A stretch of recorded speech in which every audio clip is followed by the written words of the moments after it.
এই মুহররম মাসে যে মহিলা মা বোনেরা ৬টি দোয়া পড়বে, ওই মহিলা মা বোনদের কপাল ভাগ্য খুলে যাবে।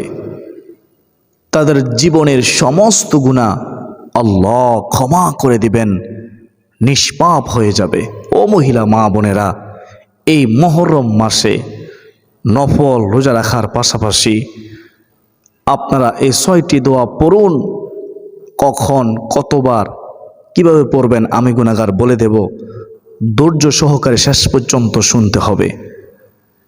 এই ৬টি দোয়া যদি মহিলা মা বোনেরা পড়তে পারে, তাদের স্বামীর ইনকামের মধ্যে আল্লাহ বরকত দিবেন, সংসারে বরকত হবে, হায়াতে বরকত হবে, রিজিকে বরকত হবে। আল্লাহ তাআলার পক্ষ থেকে গায়েবী সাহায্য পাবে। চতুর্দিক থেকে নেয়ামত, রিজিক সংসারে পরিবারে আসতেই থাকবে মহিলা মা বোনেরা যদি এই ৬টি দোয়া পড়তে পারে এই সম্মানিত মাসে, মুহররম মাসে। তো চলুন আমরা বিস্তারিত জেনে নেই কখন, কতবার, কিভাবে, কোন ৬টি দোয়া পড়ব এই মুহররম মাসের সম্মানিত মাসে। ১ নম্বর যে দোয়ার কথা বলবো সে দোয়াটি হচ্ছে লা ইলাহা ইল্লাল্লাহু ওয়াহদাহু লা শারীকা লাহু লাহুল মুলকু ওয়া লাহুল হামদু ওয়া হুয়া আলা কুল্লি শাইইন কাদির। এই কালিমাটি আপনারা যখন ফরজ নামাজ আদায় করবেন, প্রত্যেক ফরজ নামাজের পরে যখন আপনি সুবহানাল্লাহ ৩৩ বার, আলহামদুলিল্লাহ ৩৩ বার, আল্লাহু আকবার ৩৪ বার পড়বেন, তারপরে একবার এই দোয়াটি আপনারা পাঠ করবেন, লা ইলাহা ইল্লাল্লাহু, আল্লাহ তাআলা ছাড়া কোনো মাহবুদ নেই, কোনো ইলাহা নেই, কোনো উপাস্য নেই। ওয়াহদাহু লা শারীকা লাহু, তিনি এক, তিনি অদ্বিতীয়, তার সাথে কোনো কিছুর শরীক করা যাবে না।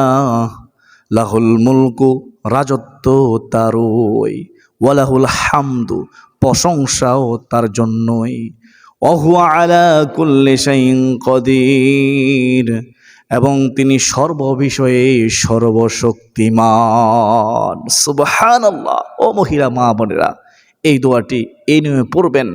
আর বিশেষ করে ফজরের নামাজের পরে আপনি এই দোয়াটি 10 বার পড়বেন। আবার মাগরিবের নামাজের পরে আপনি যে দোয়া ওজিফা পড়বেন, সেই দোয়া ওজিফার মাঝে এই দোয়াটি রাখবেন, 10 বার পড়বেন। আশা করি আপনারা ১ নম্বর দোয়াটি বুঝতে পেরেছেন।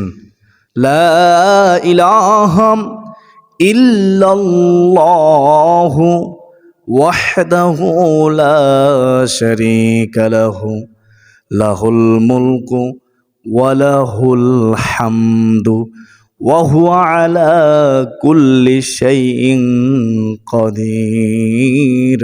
আল্লাহ, তুমি আমাদেরকে এই দোয়াটি পড়ার তৌফিক দান করো, আল্লাহুম্মা আমিন। এখন আমরা জানব ২ নম্বর দোয়া, সেটা হচ্ছে শ্রেষ্ঠ তাওবার দোয়া, সাইয়্যিদুল ইস্তিগফার। আপনি যদি মুখস্থ না পারেন, দেখে দেখে হলেও এই মুহররম মাসে অভ্যাস করুন, সব সময় এই আমল করুন।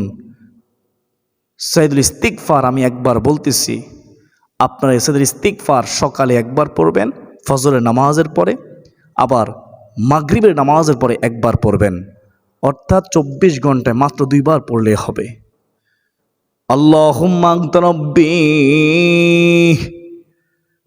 লা ইলাহা ইল্লা আনতা খালাকতানি ওয়া আনা আবদুকা ওয়া আনা আলা আহদিকা ওয়া ওয়া'দিকা মাস্তাতা'তু আউযু বিকা মিন শাররি মা সানা'তু আবুউ লাকা বিনি'মাতিকা আলাইয়া ওয়া আবুউ বিযানবি ফাগফিরলি ফাইন্নাহু লা ইয়াগফিরুয যুনুবা ইল্লা আনত। অনেকে মুখস্থ পারেন না, আপনি মোবাইলে দেখে দেখেও পড়তে পারবেন অথবা কিতাব থেকে দেখে দেখেও পড়তে পারবেন। হাদিসে মুবারকার মধ্যে রয়েছে, কেউ যদি সকাল সন্ধ্যা ঈমানের সাথে সাইয়্যিদুল ইস্তিগফার পাঠ করে, মহান আল্লাহ তাকে এত ভালোবাসে যে যদি ফজরের পরে একবার পরে সন্ধ্যার আগে মৃত্যু হলে সে জান্নাতি, সুবহানাল্লাহ। আবার মাগরিবের পরে পড়লে ওই রাতে মারা গেলে সে জান্নাতি, আল্লাহ তাকে জান্নাতি হিসেবে কবুল করবেন, সে নিষ্পাপ হয়ে যাবে, সুবহানাল্লাহ। তো এই সাইয়্যিদুল ইস্তিগফারটি পড়বেন সকাল সন্ধ্যায় একবার একবার করে। আমরা সবাই জানি ইস্তিগফারে অসংখ্য ফজিলত, অসংখ্য উপকারিতা রয়েছে। স্বয়ং আল্লাহ ইস্তিগফার সম্পর্কে ওয়াদা করেছেন। ইস্তিগফার সম্পর্কে আল্লাহ বলেছেন, আমার বান্দা যখন আমার কাছে ইস্তিগফার করবে, তওবা করবে, আমি আল্লাহ সাথে সাথে তাকে ক্ষমা করে দেব, সুবহানাল্লাহ। আমার বান্দা যখন আমার কাছে ইস্তিগফার করবে, আমি তাকে সলিহিন নেককার সন্তান দিয়ে, সম্পদ দিয়ে তাকে শক্তিশালী করব, সুবহানাল্লাহ। বৃষ্টির প্রয়োজন হলে আমি আমার বান্দাকে বৃষ্টি দেব, সুবহানাল্লাহ। জাহান্নাম থেকে মুক্তি দেব, জান্নাত দান করব, তার জন্য নদী নালা প্রবাহিত করব, যদি আমার বান্দা আমার কাছে তওবা ইস্তিগফার করতে পারে, সুবহানাল্লাহ। ইস্তিগফার করলে সকল সমস্যার সমাধান হয়ে যায়। ইস্তিগফার সম্পর্কে রাসূলুল্লাহ সাল্লাল্লাহু আলাইহি ওয়াসাল্লাম বলেছেন, যদি কেউ নিজের জন্য ইস্তিগফারকে আবশ্যক করে নেয়, তাহলে আল্লাহ তাকে 3টি পুরস্কার দান করবেন।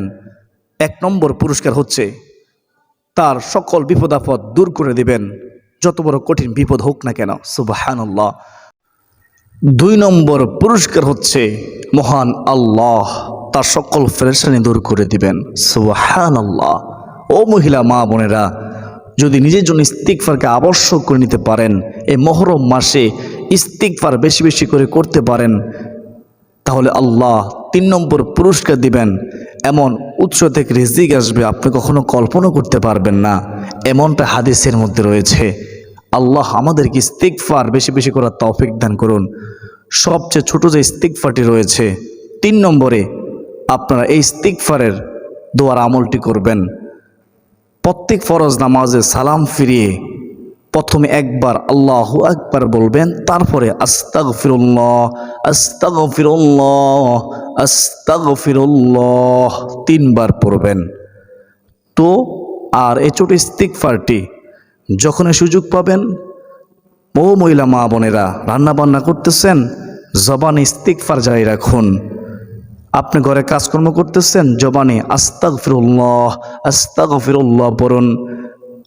আপনি সংসারে যত কাজ করবেন, আপনি জবানে ইস্তিগফার জারি রাখবেন। এই মুহররম মাসে অভ্যাস করুন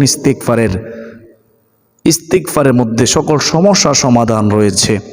তো আমরা 3টি দোয়া জানলাম। 1 নম্বর হচ্ছে লা ইলাহা ইল্লাল্লাহু ওয়াহদাহু লা শারীকা লাহু লাহুল মুলকু ওয়া লাহুল হামদু ওয়া হুয়া আলা কুল্লি শাইইন কাদির। 2 নম্বর দোয়াটি জানলাম সাইয়্যিদুল ইস্তিগফার, সকাল সন্ধ্যা আমরা একবার একবার করে পড়ব। 3 নম্বর দোয়াটি জানলাম শুধুমাত্র ছোট ইস্তিগফারের দোয়া, আস্তাগফিরুল্লাহ আস্তাগফিরুল্লাহ।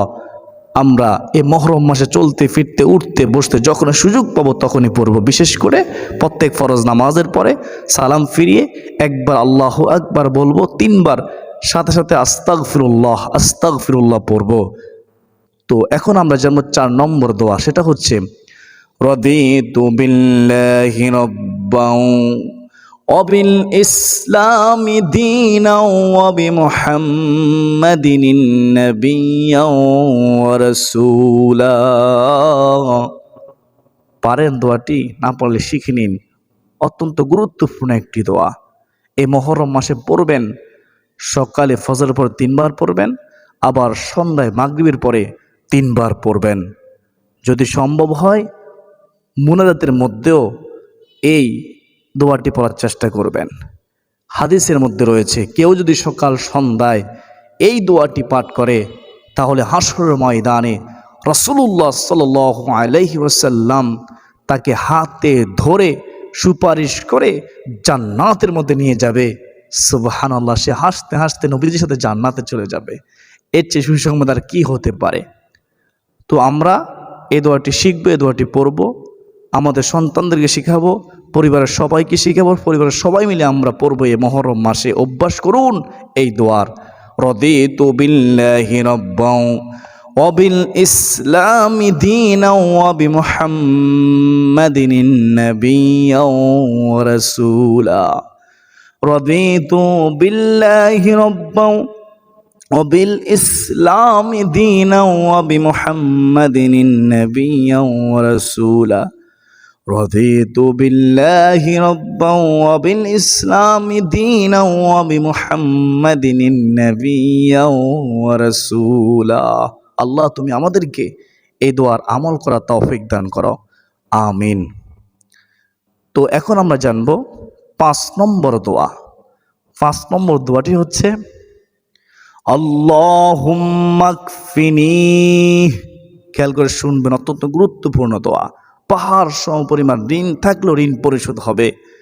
আল্লাহুম্মা কফিনি বিহালালিকা আন হারামিকা ওয়া আগনিনি বিফাদলিকা আম্মান সিওয়াক। اللهم اكفني بحلالك عن حرامك وأغنني بفضلك عمن سواك। এই দোয়াটি এমন দোয়া, কিতাবের মধ্যে রয়েছে। এক ব্যক্তি হযরত আলী রাদিয়াল্লাহু তাআলা আনহুর কাছে সে সাহায্যের জন্য প্রার্থনা করলো। হযরত আলী রাদিয়াল্লাহু তাআলা আনহু ওই ব্যক্তিকে বলল, আমি কি তোমাকে এমন শব্দ শিখিয়ে দেব না যেই শব্দ পড়লে রাসূলুল্লাহ সাল্লাল্লাহু আলাইহি ওয়াসাল্লাম বলেছেন পাহাড় সম পরিমাণ ঋণ থাকলেও মহান আল্লাহ সেই ঋণ পরিশোধ করার জিম্মাদার গ্রহণ করবেন। ওই সাহাবী হযরত আলী রাদিয়াল্লাহু তাআলা আনহুকে বললেন, হ্যাঁ, আমাকে বলে দিন কোন সেই শব্দ, যে শব্দ পড়লে আমার ঋণ পরিশোধ হবে, আমার কষ্ট দূর হবে, আমার অভাব দূর হবে। তখন হযরত আলী রাদিয়াল্লাহু তাআলা আনহু এই দোয়াটি শিখিয়ে দিলেন ওই ব্যক্তিকে। আর ওই ব্যক্তি এই দোয়ার আমল করে, বিশ্বাস শিখে আমল করার কারণে তার অভাব দূর হয়েছে, কষ্ট দূর হয়েছে। রিজিক দিয়েছেন কে? আল্লাহ। মনে রাখবেন, রিজিকের ফয়সালা হয় আসমানে, রিজিক দেওয়ার মালিক একমাত্র আল্লাহ। তো আমরা চেষ্টা করব আল্লাহর কাছে দোয়ার মাধ্যমে সাহায্য চাইব ইনশাআল্লাহ। আপনি ছোট যে কোনো কাজ করেন না কেন, যত ছোট কাজ হোক না কেন, ওই কাজের মধ্যে বরকতে আল্লাহ আপনার অভাব দূর করে দিবেন, ঋণ পরিশোধ করার তৌফিক দিবেন ইনশাআল্লাহ। কোনো সন্দেহ নেই, আপনার হায়াতে বরকত হবে, রিজিকে বরকত হবে। আল্লাহুম্মা কফিনি বিহালালিকা আন হারামিকা ওয়া আগনিনি বিফাদলিকা আম্মান সিওয়াক। এই দোয়ার অর্থ শুনেন, অর্থ শুনলে বুঝতে পারবেন কতটা গুরুত্বপূর্ণ একটি দোয়া। আল্লাহুম্মা কফিনি বিহালালিকা আন হারামিকা।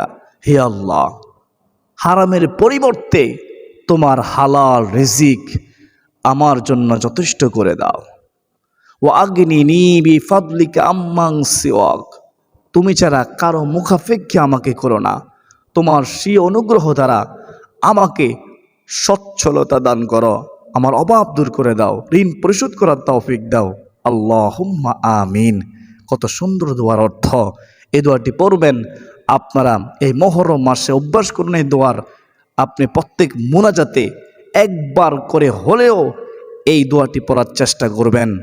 আল্লাহুম্মা কফিনি বিহালালিকা আন হারামিকা ওয়া আগনিনি বিফাদলিকা আম্মান সিওয়াক। আল্লাহ, তুমি আমাদেরকে এই দোয়াটি পড়ার, এই দোয়াটি শিখার তৌফিক দান করো, আল্লাহুম্মা আমিন।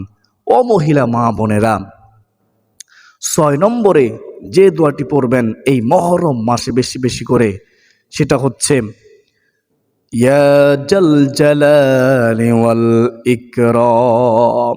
যখনই আপনার মন চাইবে আল্লাহর কাছে কিছু চাইবেন, আপনি আল্লাহর প্রশংসা প্রথমত করবেন, তারপর দুরূদ শরীফ পড়ে এই ইসমে আযমের মাধ্যমে আল্লাহর কাছে চাইবেন। অবশ্যই আল্লাহ আপনাকে সাড়া দিবে, আপনার দোয়া কবুল করবে ইনশাআল্লাহ। তো ইয়া জাল জালালি ওয়াল ইকরাম এই 6 নম্বর দোয়াটি, ও মহিলা মা বোনেরা, আপনারা পড়বেন এই মুহররম মাসে। যখনই মুনাজাত করবেন, মুনাজাতের মাঝে মাঝে এই দোয়ার মাধ্যমে আল্লাহর কাছে সাহায্য চাইবেন। মুনাজাতের আগেও একবার এই ইসমে আযমটি পড়বেন, এই দোয়াটি পড়বেন। এক ব্যক্তি ফরজ নামাজ আদায় করতেছে, আদায় করার পরে সে এই দোয়ার মাধ্যমে আল্লাহ তাআলার কাছে দোয়া করতেছে। পাশ দিয়ে রাসূলুল্লাহ সাল্লাল্লাহু আলাইহি ওয়াসাল্লাম যাচ্ছেন, তখন নবীজি শুনলেন সে এই দোয়ার মাধ্যমে দোয়া করতেছে। তখন নবীজি সাল্লাল্লাহু আলাইহি ওয়াসাল্লাম ওই ব্যক্তিকে বলল, তুমি ইসমে আযমের মাধ্যমে আল্লাহর কাছে দোয়া করতেছ, তুমি যা চাইবে আল্লাহ তোমাকে তাই দান করবে। সুবহানাল্লাহ। তো এর চেয়ে সুসংবাদ আর কি হতে পারে? ও মহিলা মা বোনেরা, অবহেলা না করে, অলসতা না করে এই মুহররম মাসকে সম্মান করুন, আল্লাহ আপনাকে সম্মানিত করবেন। এই মুহররম মাসে বেশি বেশি করে এই 6টি দোয়ার আমল করুন। কতভাবে কত সময় আমরা ব্যয় করি গল্প গুজব করে, মোবাইলে নাটক সিনেমা দেখে, ছবি দেখে। এখনো সময় আছে, ফিরে আসুন, তওবা করুন। কখন মৃত্যু চলে আসে বলা যায় না। আল্লাহ আমাদের সবাইকে এই মুহররম মাসে গুরুত্ব দেওয়ার, মুহররম মাসকে সম্মান করার, মুহররম মাসে আশুরার রোজা রাখার, নফল নামাজ পড়া, জিকির করার, এই 6টি দোয়া পাঠ করার তৌফিক দান করুন। সকলে বলি আল্লাহুম্মা আমিন। আপনারা অবশ্যই এই আশুরার রোজাটি রাখবেন। আশুরার রোজা কয়টি? 2টি, 9 মুহররম, 10 মুহররম। রাখলে কি পুরস্কার? রাসূলুল্লাহ সাল্লাল্লাহু আলাইহি ওয়াসাল্লাম রোজা রাখতেন এবং রাখার জন্য বলেছেন। নবীজি সাল্লাল্লাহু আলাইহি ওয়াসাল্লাম বলেছেন, কেউ যদি আশুরার রোজা রাখে তাহলে বিগত বছরের গুনাহ আল্লাহ তার ক্ষমা করে দিবেন। সুবহানাল্লাহ। আর রোজা রেখে আপনারা এই 6টি দোয়া পড়বেন। রোজা রাখা অবস্থায় দোয়া করতে দেরি রহমাতুল লিল আলামিন নবীজি বলেছেন, আল্লাহ দোয়া কবুল করতে দেরি করে না। সুবহানাল্লাহ। আল্লাহ আমাকে আপনাকে বুঝার তৌফিক দান করুন। আল্লাহুম্মা আমিন। ওয়া মা আলাইনা ইল্লাল বালাগ। আসসালামু আলাইকুম ওয়া রাহমাতুল্লাহি ওয়া বারাকাতুহু।